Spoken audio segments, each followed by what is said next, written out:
Nesse tópico 5, nós vamos estudar considerações adicionais relativas aos efeitos dos substituintes. Então, a retirada de elétrons ela diminui a reatividade ante a substituição eletrofílica aromática, como nós vimos nas aulas anteriores.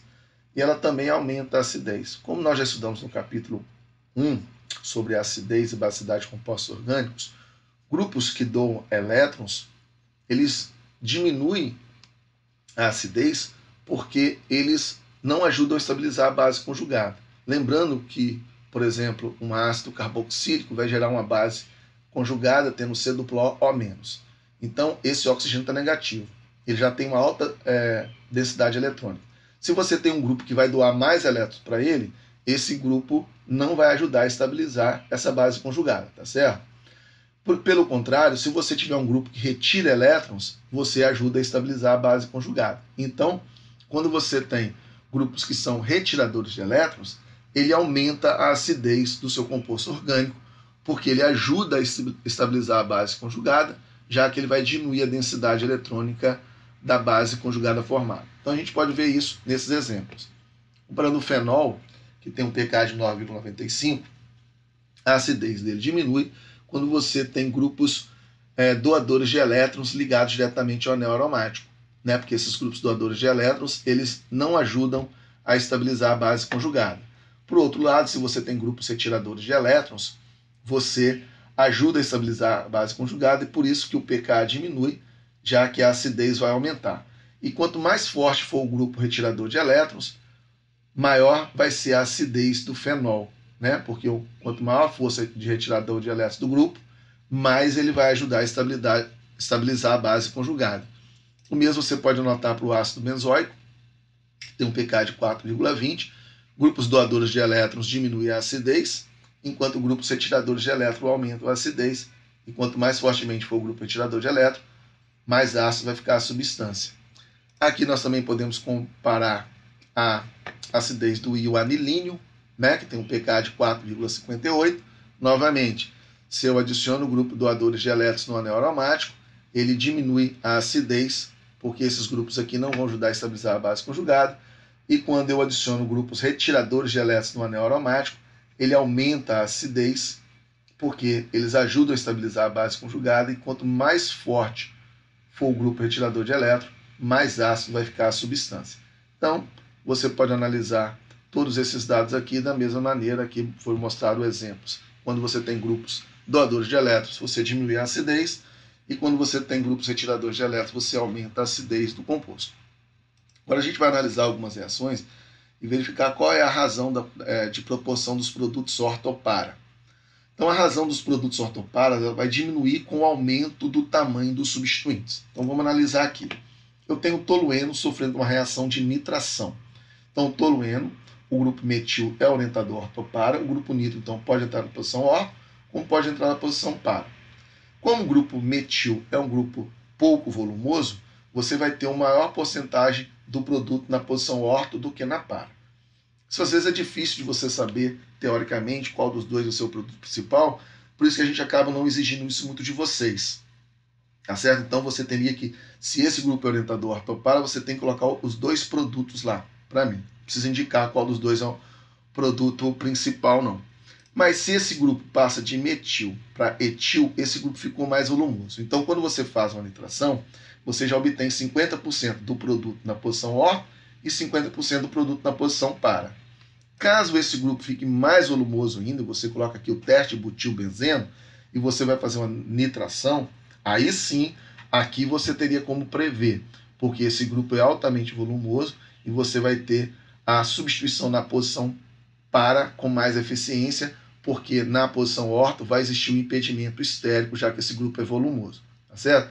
Então aqui seria interessante que você soubesse apenas se for comparado, né? Se eu coloco essas duas reações e indico para vocês as porcentagens, para você não se preocupar em decorar, aí eu pergunto, por que aqui formou mais produto orto do que aqui? Aí você simplesmente vai dizer, porque aqui o grupo etil ele é mais volumoso do que o metil, então a posição para acaba ficando mais favorecida, porque tem um grupo mais volumoso aqui. Se eu fizer a mesma pergunta usando o teste butil, fica mais evidente ainda, porque o grupo teste butil é um grupo bastante volumoso, então ele prefere sofrer a reação de substituição na posição para, do que na posição orto devido ao impedimento estéreo. Então essas informações são mais úteis quando são fornecidas para vocês as porcentagens para que você possa justificar por que em algumas reações o produto orto vai ser o maior quantidade e por que em outra reação o produto para vai ser em maior quantidade, tá certo? Bom, substituintes metóx e hidrox, eles são fortemente ativantes do anel aromático. Então, quando você for fazer uma halogenação, já que esse grupo é fortemente ativante, quando você for fazer uma halogenação, você nem precisa utilizar um ácido de Lewis para catalisar a reação. Ele é orientador ortopara, você vai fazer a promoção tanto na posição para quanto na posição orto, tá certo? Então aqui é só para chamar a atenção disso. Já que esse grupo é fortemente ativante, ele não precisa de ácido de Lewis para catalisar uma reação de halogenação. Então se você usar um metox ou hidrox, esse grupo, por ser fortemente ativante, não necessita de ácido de Lewis nas reações de halogenação. E se um ácido de Lewis for utilizado, e se você usar um excesso de bromo, por exemplo, você vai fazer uma trissubstituição aqui, tá certo? O bromo vai se adicionar, vai substituir os hidrogênios nas posições orto e também na posição para. Isso porque esse grupo ele é bastante reativo mesmo, poderia acontecer se no lugar do metox tivesse o hidrox, tá certo? Então, você pode fazer aqui uma substituição de todos os hidrogênios nas posições orto e para se você utiliza um excesso de bromo, além também, nesse caso, usar um ácido de Lewis para você favorecer mais do que uma substituição. Bom, e se eu tiver um NH2 aqui? Aqui não foi mostrado, né? Se eu tiver um NH2, o NH2 também é um grupo fortemente ativante do anel aromático. Bom, o NH2 tem um problema quando você usa ácido de Lewis. Esse ácido de Lewis ele pode se complexar com o NH2. Então, realmente, quando você usa NH2 para fazer uma halogenação, você não deve usar um ácido de Lewis. Então, você pode usar o NH2 aqui e fazer a halogenação, mas não deve usar o ácido de Lewis para que o ácido de Lewis não complexe com o nitrogênio, tá? Agora, todas as reações de Friedel-Crafts, elas vão precisar do ácido de Lewis como catalisador. Então, se eu tiver aqui uma alquilação ou uma acilação de Friedel-Crafts, eu vou precisar do ácido de Lewis, mesmo que eu tenha um grupo fortemente ativante, tá certo? Então, não utilizar o ácido de Lewis só serve para as reações de halogenação quando eu tenho um grupo fortemente ativante, como metox e hidrox.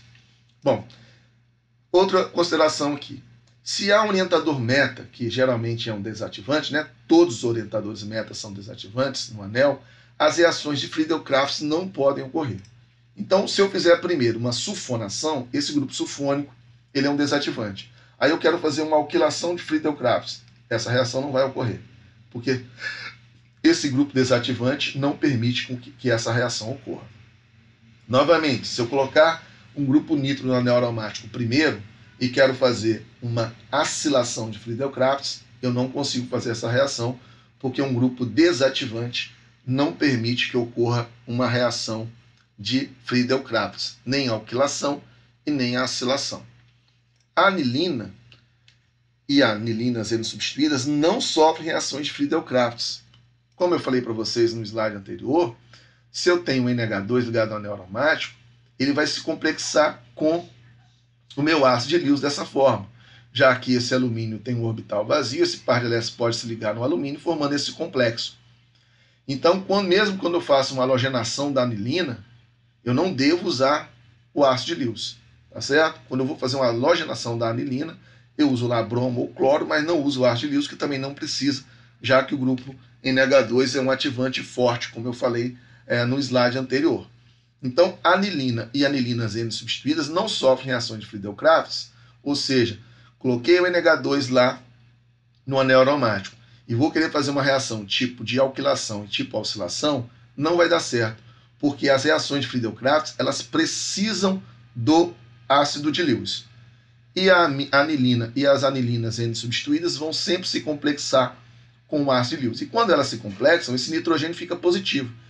Esse NH2 ele é um orientador ortopara, mas quando ele se complexa com alumínio, ele passa a ser o orientador meta, e aí ele também vai ser um desativante. E o desativante, como foi falado aqui em cima, ele não pode sofrer reação de Friedel-Crafts, porque eles diminuem a reatividade do anel aromático, não permitindo esse tipo de reação. A anilina não pode ser nitrada, porque o ácido nítrico ele é um agente oxidante e as aminas primárias são facilmente oxidadas, mas as aminas terciárias aromáticas elas sim podem ser nitradas. Então vamos voltar aqui.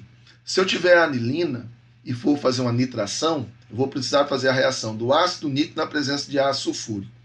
Bom, a anilina ela é uma base. Se você adicionar ácido para reagir com ela, essa anilina ela vai ser protonada, se transformando em NH3+. Portanto, ela não vai sofrer uma reação de nitração. Mas se eu usar uma amina terciária aromática, ela sim pode ser nitrada, como está mostrando aqui. Então eu utilizo essa amina, que ela é terciária, esse nitrogênio tem 3 substituintes ligados a ela, e ela é aromática, que é a N,N dimetilanilina. Eu posso fazer uma nitração. Aqui eu nem estou usando o ácido sulfúrico como catalisador, eu posso usar o ácido acético. Por que eu posso usar o ácido acético? Porque o grupo amino terciário ele é um ativador forte do anel aromático. Então a nitração pode ser realizada na presença de um ácido mais fraco e não um ácido sulfúrico, que seria melhor realmente usar um ácido mais fraco para evitar outros produtos. Então, quando você faz essa reação, esse aqui é o orientador ortopara, o grupo nitro entra na posição orto e também pode ter o produto na posição para. Você, nessa segunda etapa, está usando uma base, é porque se você usa ácido, você vai protonar o nitrogênio, né? E esse nitrogênio vai ser desprotonado, vai ser neutralizado, né? Pelo hidróxido, para você obter essas anilinas nitradas aromáticas, certo? Então é importante levar em consideração todos esses detalhes falados nessa aula, que eles vão ser úteis na hora de fazer a síntese de benzenos substituídos, certo? Então essa aula termina aqui e até a próxima aula.